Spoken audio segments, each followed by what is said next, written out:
Good morning, everybody. Welcome to my quiet corner. My name's Carol, and today I thought I'd do a little bit of watercoloring, of a variety of different types of watercolor. Um, I know I started just a smidge early, not that much early, but I figured, well, I'm here, I'm sitting, and well, let's just go to it. I've posted recently a couple of my paintings, whether they be paper or wood, but I have my wood discs set out here. And these are scraps actually left over from laser cutting. So I said to my son, well, since you aren't using those, I think I'll take them and I'll paint on them. I'm going to do a mix of like watercolor or maybe add some acrylics to it. I don't know. So I thought, well, let's just paint a little bit online. Good morning, Marty. How are you today? So what I have is I did put a glaze on this, and it was an old glaze, and now I'm sorry I did because it's so old, and it's still worked, but it was so thick, and I don't think I can dilute it any. But I'm gonna try because I have, you know, I can play with them because I have enough uh, of these discs to practice on. So this is the one that I did, and you can see how thick it was and left marks. It looks like an antique oil painting is what it looks like to me. So that is the only one that I put that glass finish on. I will finish these, but I will probably use a spray. So here's another one that I've done. This one does not have a finish on it, but it does have the gold, and that's the reason why I chose a clear coat is because if you use a matte finish, the matte finish will not show the sparkle on the gold and iridescent if you use it. And yeah, antique like me too, Marty. And I'm bringing them up close so you can see, and you can see where the little sparkles are. There's a little shimmer in the sky and a little bits here and there and about. And this one I just started. So I thought I would have this one ready to go so we could do some detailing. This one is a reflection of the Three Sisters Mountains here in Alberta. So that one will get a nice reflection. I do have to sign them all and finish the backs. And I'm debating on making them hanging ornaments or magnets. I mean, they are quite thick. They're a 1/4 inch thick, so they're nice and sturdy. They're not going to bend or anything like that. And this one I did with all, as you can see, it's very, very shiny. It messes with my lights. I used watercolor sparkle. I could use my acrylic, but I used my watercolor paints. So I will probably spray them, because if I spray them, then nothing gets pushed. Because I even tried using my finger when it was really thick for that finish, and it smeared the paint. Excuse me, and I had to repaint one. But anyway, this is all of those watercolors on wood, and they look fabulous. Now, these two, this is the one I tried to put matte medium on, and when I did it, it just smeared. So I had to repaint this one. Hi, Lisa. Nice to meet you and welcome. So this is also the Three Sisters, and I had to kind of redo this one because, like I said, it smeared. So this and this one with the doodles is on watercolor paper that I glued on top of. You can see the paper the that I glued on top of the wood. So you have the option of painting it and then putting it on your wood, or if you want, you can go straight in and do your painting right on the wood. So what I thought we'd do is, since I already have some dry, is I'm going to move these out of the way, and I will pull out a fresh one. And what I'm looking at as I look at this, I'm looking at the grain, because I want the grain to go side to side, because you can see some of the lines that are in there, they do show up after, and let me show you that. So you can see the white that actually shows up after. So I'm looking for the design. It absorbs. Uh, I'll show you how it works, because I have plenty of these. So what I'm going to do is I'm going to get my brush, and you have to be careful also with wood, because if you're using a good brush, they will destroy your bristles. So what I'm going to do is I have my water off to the side. It is dirty because I was playing a little bit last night, but it'll do. So what I'm going to do is I'm going to wet one side, and I think I need to zoom in a little smidge so you can see, because you really don't need to see the paint as much as what I'm doing. So there, that should look much better for you to see. So what I'm going to do is I'm going to take, so you can see how the watercolor, and this is the same goes for ink and any other paints that you're using that is very thin. I'm going to wet half of this piece of wood so you can see the reactions with the paint. So I've put quite a bit on there. You can see the glisten. It's almost just like what you would do for watercolor. Um, let's try and use, let's go for blues. And I'm thinking I'm going to go for a turquoise color.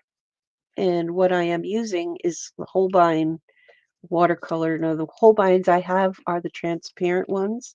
So you can see when you put this on, you do get a little bit of bloom.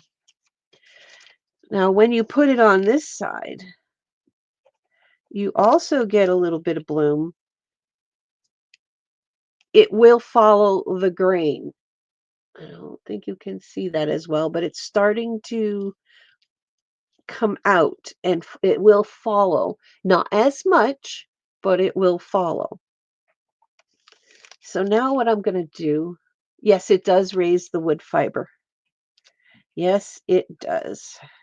So what you could do before you start is, like, I know these were already sanded and stuff. What you could do before you start is wet your wood, let it dry, sand it. That raises the wood fiber and gives you the opportunity to take it off. So now that I put that on there, I'm going to blend it in because I don't want it that thick.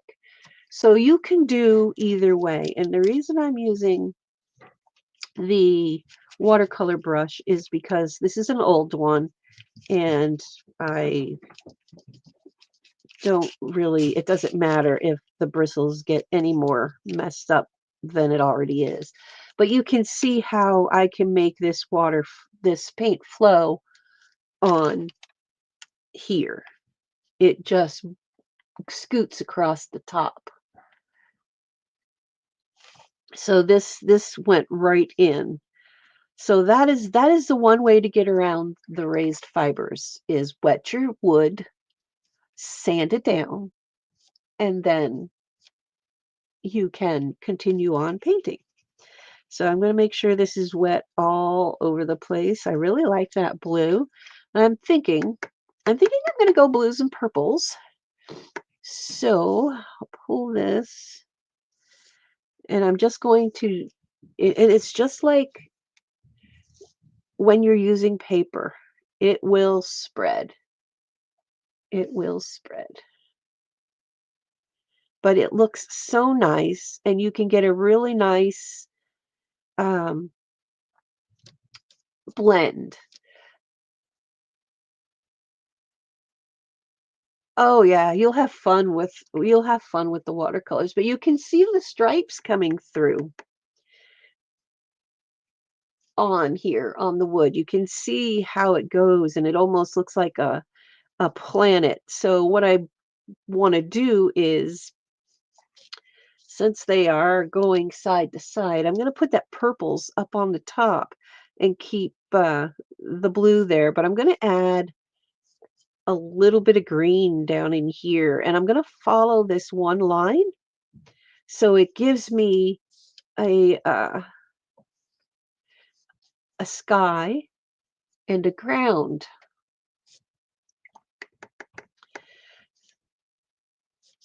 And it just you take your multiple colors, take all of your colors because it blends so beautifully because it floats on top for a little while.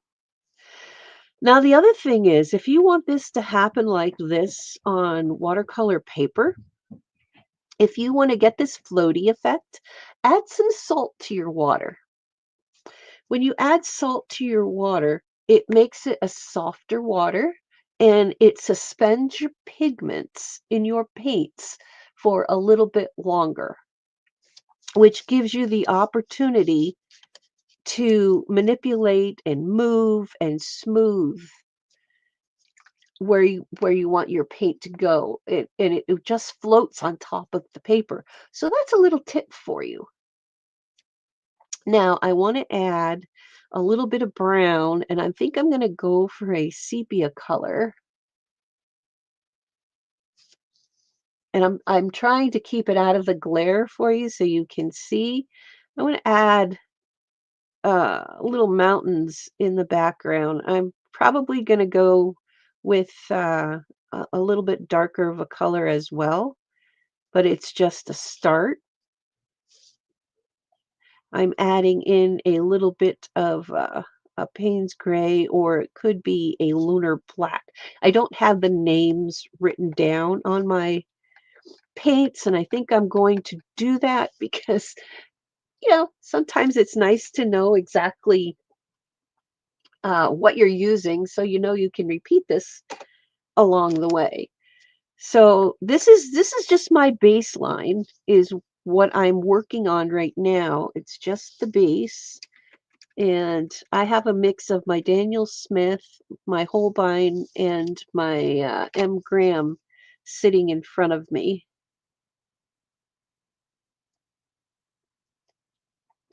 Now, if you would wait for this to dry just a little bit more, you won't get the bleeding into the sky. I could have waited, but because I didn't wait, I'm going to take and grab a tissue because this is what I like to do. Even though it's kind of wet, I will pull some of that off, just a little bit, to give myself a base so it's not as wet. And now it's very pale, but that's okay because I'm going to leave this sit for just a little bit. And I'm going to pull out one of these because this has sat for a day. So I'm going to put this one off to the side and I'm going to get this one. Now this one has a really nice field going. It has a nice sky. It has almost like a sunset, sunrise look to it. but I want to put a silhouette on there. So what I'm going to do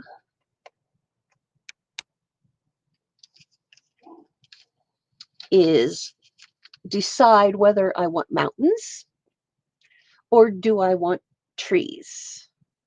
I really like doing trees. Trees are really easy to do when you're doing in a silhouette.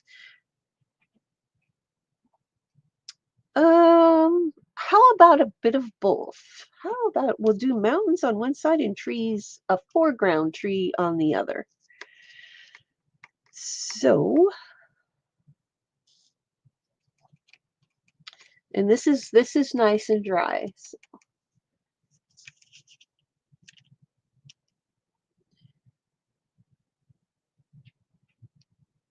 I almost was going to come on later because I saw that Becky wasn't coming on, and I thought, oh, maybe I'll come on at 1:30 instead of 9:30, and then I thought, no, everybody's expecting me, you know, a little bit uh, today, so early this morning. So I figured, okay, I will just come on at my regular scheduled time.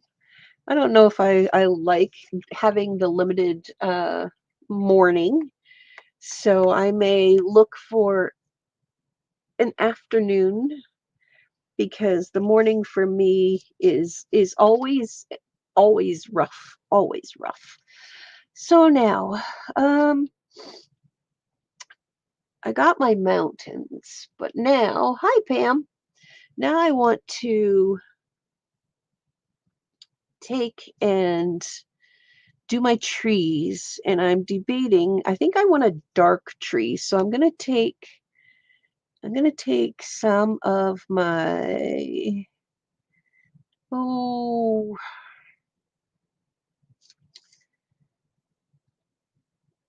moonstone or bloodstone.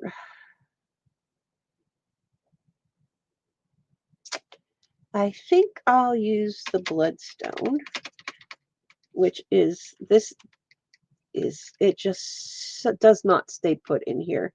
So I'm going to put that in my I'm going to mix up a color. So I'm going to take my bloodstone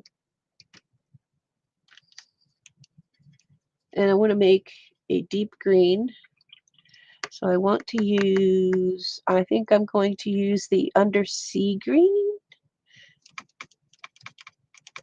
which is Daniel Smith. And I'm going to add that to it. I think it needs a little bit more.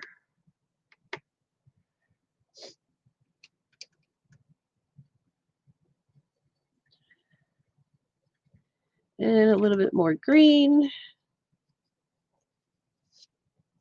because I want a dark, dark green, really dark green. And that is perfect. You can actually see how nice and dark that is. And this is the consistency of milk, I would say. So just gonna put that off to the side. And I'm gonna bring back our disc.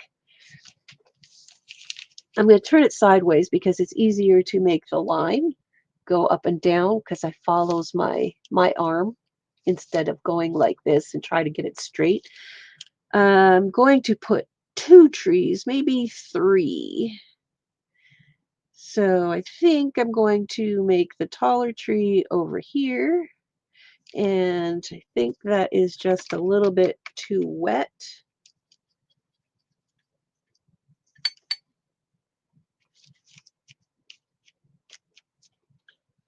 Take some of the water out of my brush. And let's do that again. It really doesn't matter because that line is going to turn into a tree and it's going to get little raggy edges anyways. I just don't want it to go too far into I don't want it to run as much as it was before. So now I'm going to take a little bit of dark, just plain straight paint and go over that. And I'm just wiggling my brush back and forth. And we have one tree.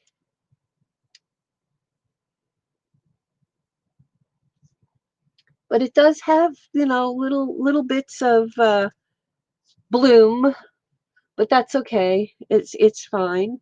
So now I'm going to do some more with that and make another tree. And I'm going to go down further. And I'm going to have it just tip the mountain.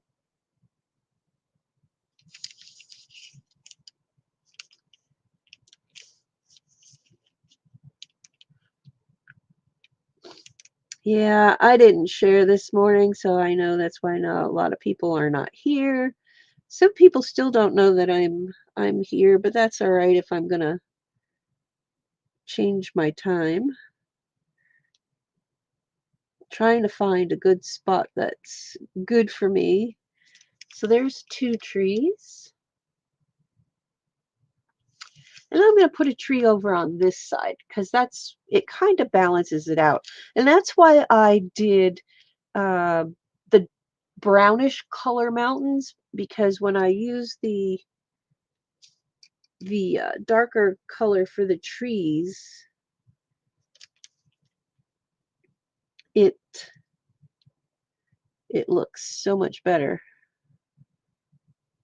It'll show.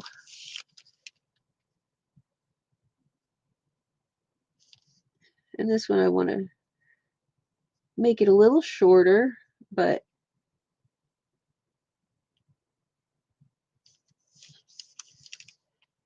have my, oh, thank you, Marty. That's true. I wanted to see the grain, which is why I wanted to use this. But I've done pretty well, I have to say, even though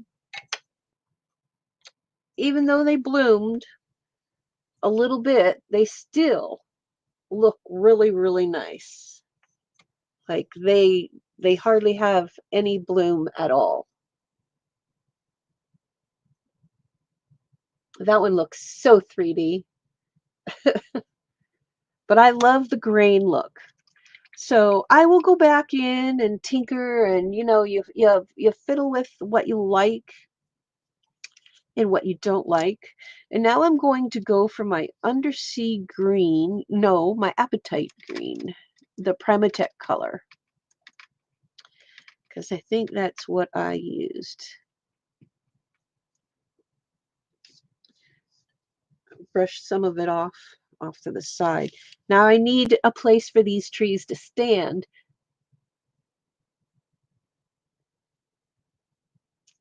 So we need to give them a little bit of base. So I'm using the apatite green,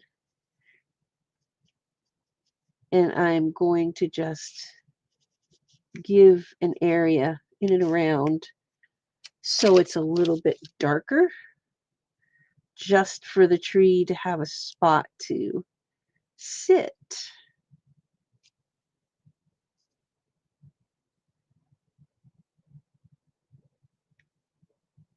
And it kind of gives it the shadowy effect as well, because it's in the front.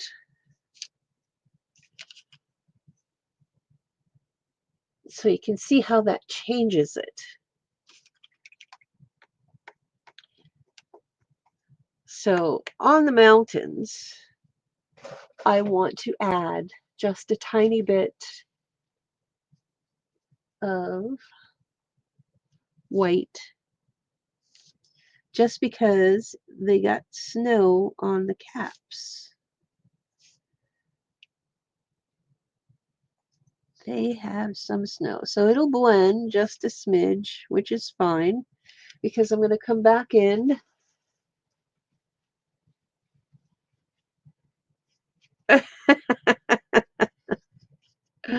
Oh my God. I'm going to put a little bit of snow caps.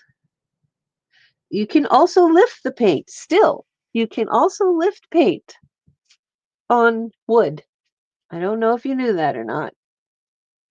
I did put the white, but I see that it's lifting really well.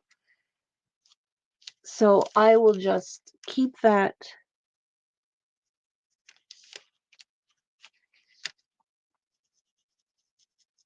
the natural wood color instead of using white. It gives depth to the mountains, which is coming out really nice. And you can see how I worked with the lines that are in with the grain to make it look like pathways or fields changing.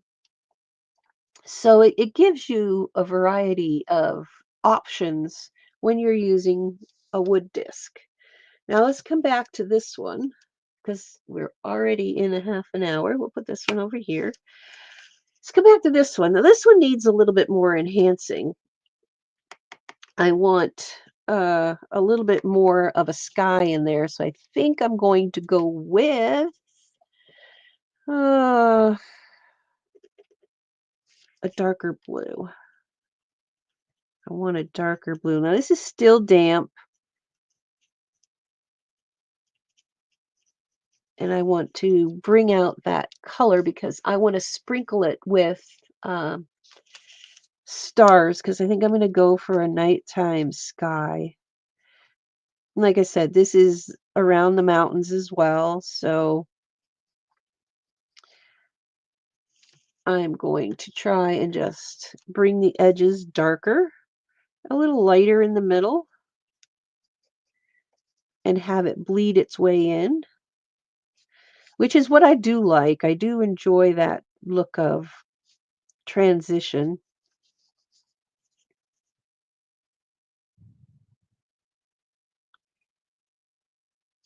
So it's a little lighter. And to make it look like there's a little bit of clouds still in the sky, go back in and just pull some up.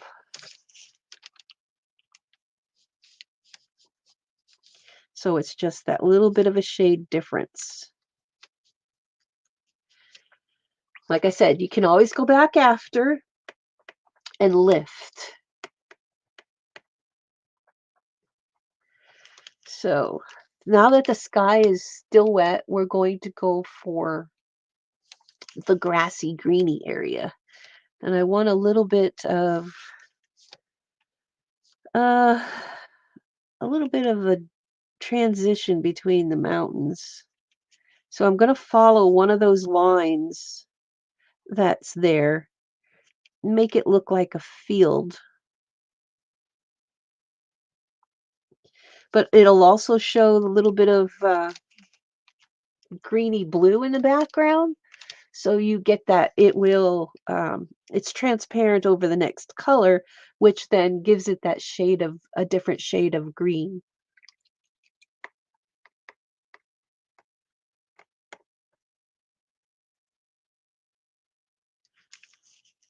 Okay, next is maybe a little darker green in the foreground. And I think I'm going to go for a cascade green. Just dab off some of the water. And I'm going to follow this one that's in here to give the green look in the front.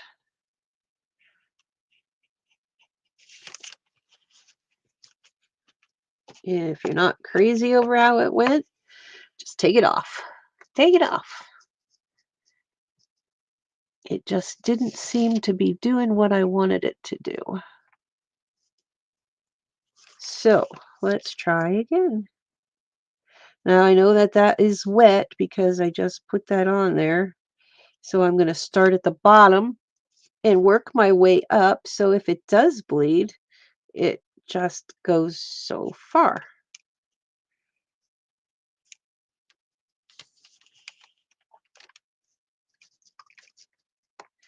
And now I want to take a mid-tone of a brown and put it in here. And I don't care if it blends in with the other one a little.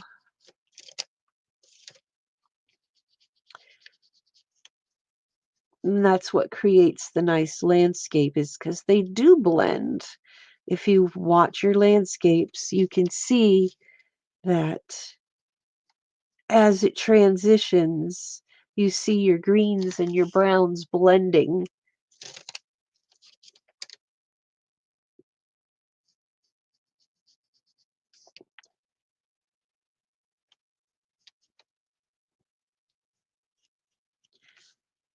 So it gives it a nice little field look, especially with the grains running in one way. It gives it a look of a field.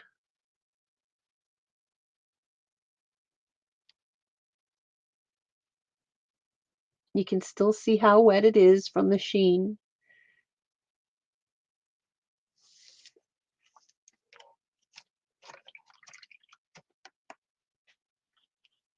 So now this one kind of has to sit just a little bit before I can move on to the mountains and the trees. So this is what I usually do. I usually have the transitions going into different stages. So when I want to do the finishing touches and after, I will, you know, go back after it's dried for a little bit to do my details. So I always have a beginning, a middle, and an end to work with. The same as if you're working with your papers or anything like that. Almost put my paintbrush in my tea. Almost. So this one, I'm actually going to make this one into a planet and do some nice little scene with it as far as, I don't know if it's going to be a planet or just a sky version. But you do need to get your piece of wood really nice and wet for these because you want the wood to, or the paint to actually blend a lot more.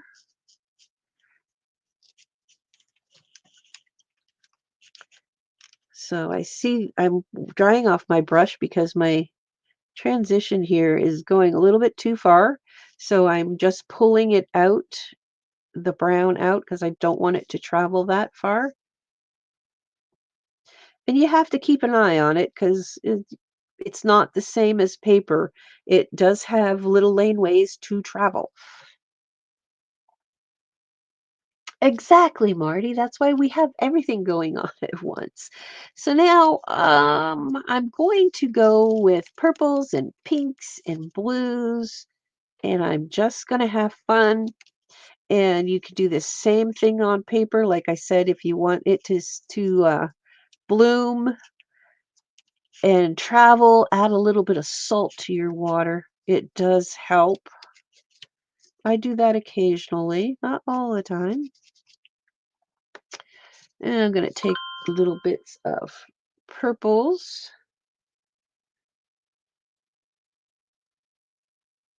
See who is messaging.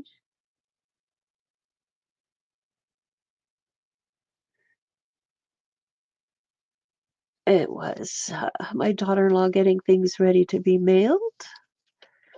She was asking me questions. So let's see. Let's get different colors and just bring it in and around. And we want to use some Opera Rose pinks. Hi, Sandy. Nice to see you. Adding that in. Letting it just run every which way it wants to run.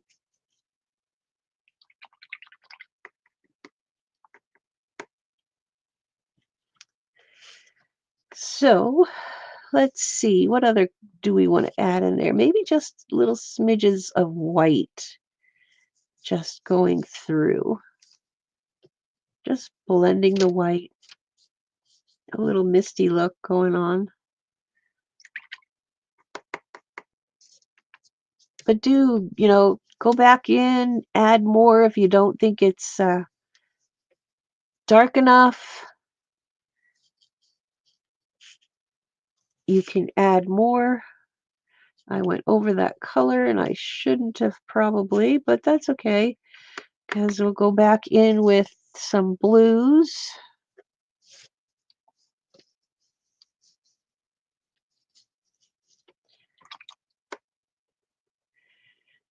and more pinks.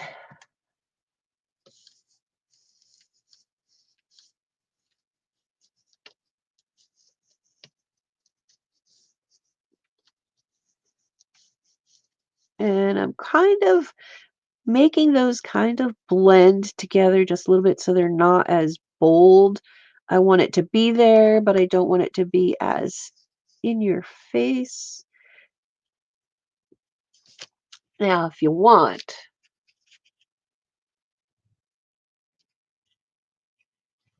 it does, it happens. It does happen. That trail of, oh my gosh, doom. That's what happened here. I had my stitching out and I needed to go back and clean out so I could have space to do my painting because I was painting late and then I was stitching. I was going back and forth between the two, and I just got caught up in the fun of things. Oh, let's try a little wisteria. That would look nice too.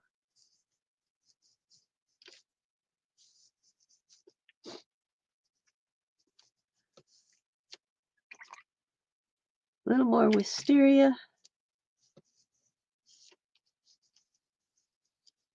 It's almost like the white. It looks really cool when it blends in.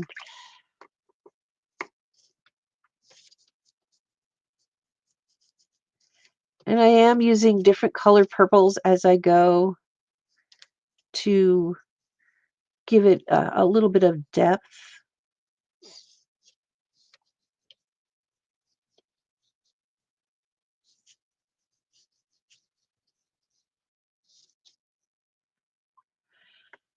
It looks like it's missing something. Maybe a darker blue just to I had the darker blue in there before, but for some reason it just looked like it was too much, but now it looks like it needs it. So you can go back and forth. Like enjoy your watercolors, enjoy your process. Just do what makes you happy. I can see this is not taking paint in this spot, which is fine, which is fine. I'm going to go back and get a little bit more white and just add a smidge. That was not a smidge. That was more than a smidge, but we're going to make it move. It did too much. It did too much. I just wanted to have it just a little bit along there. It makes a nice little starburst. Dry off my brush so I can make it move because I want it to blend.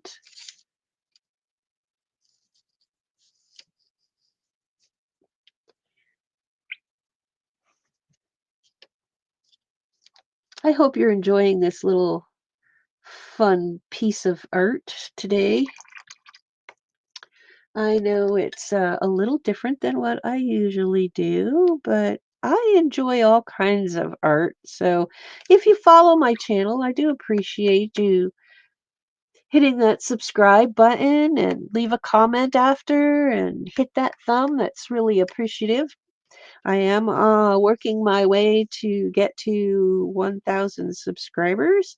It's nice having everybody watching my videos as well, just because it does help the algorithm. And I'd like to be able to build my channel.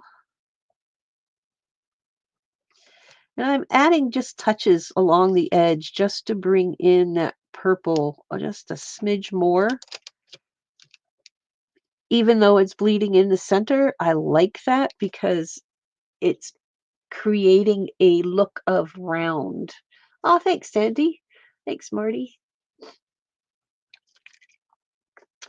So, yeah, what else do we need to do to this one? I don't know. I think I might leave this one dry now and let it go,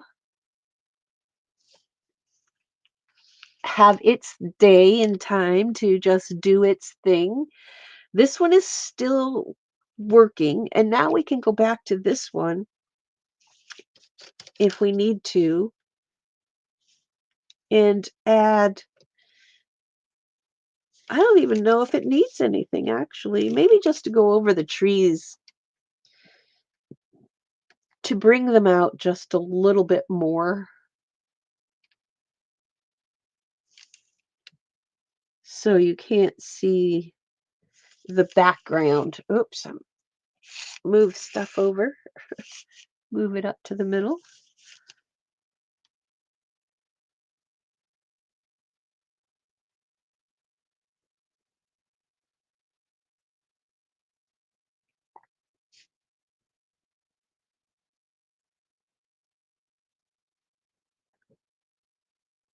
And keep it going. And it's all right if the middle blooms out to where you put things because it gives it that three-dimensional look.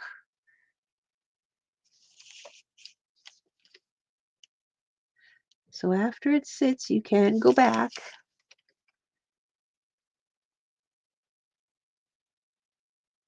and just add a little more details to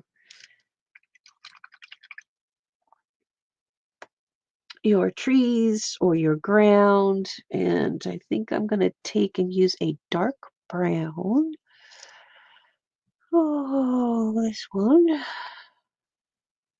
And just do a smidge underneath. I know I used the green, but this is a transparent uh, set of Holbeins, so I'm hoping that it just leaves the green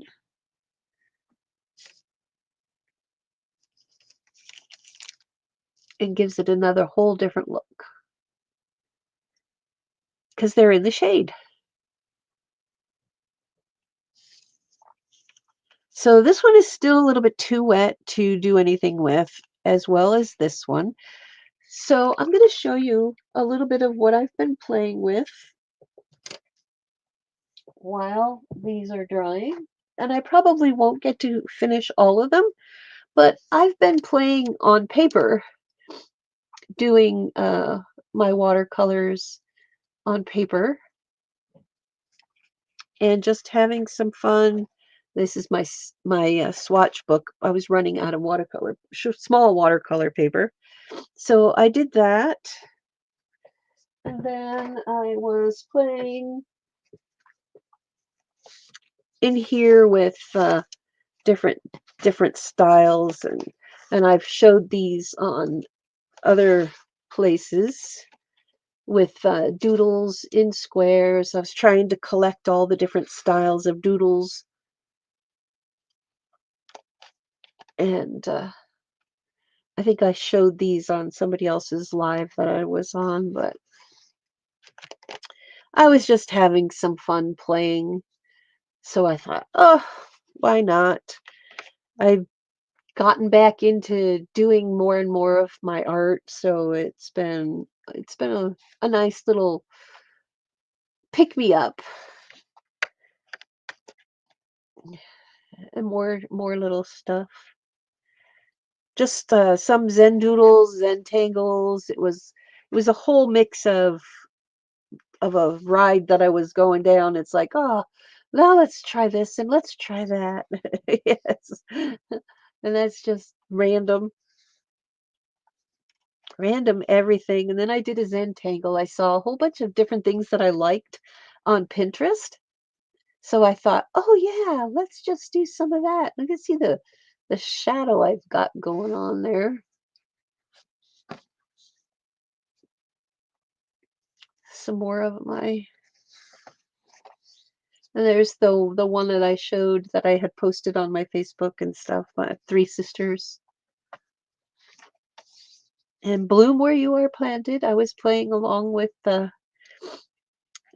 doing some different flowers and tangles, and then I got the gold out and was playing with that. And that was where I started. I was just following along with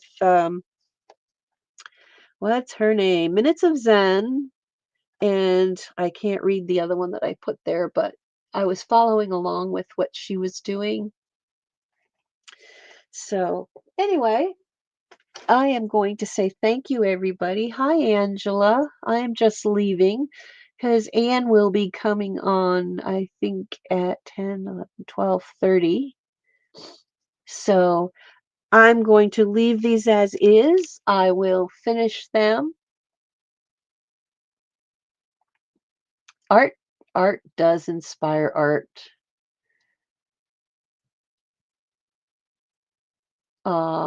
You're welcome, Sandy. Get your art out. Get it out there. Have some fun. And that's all I'm doing. I'm just having fun and painting and getting myself my mojo back going, basically. So I'm going to go and I'm going to see you all again soon. Anne comes on, and I know that Becky's not coming on. So I appreciate everybody who is here to see how all of these wonderful little pieces of wood can be turned into nice little pieces of art. And like I said before, you can also take your watercolor and glue it onto your wood shapes. So there we have it. There's all of the fun stuff that was done over the past couple of days. So have a good day, everybody. And from my quiet corner to yours, happy arting. Bye.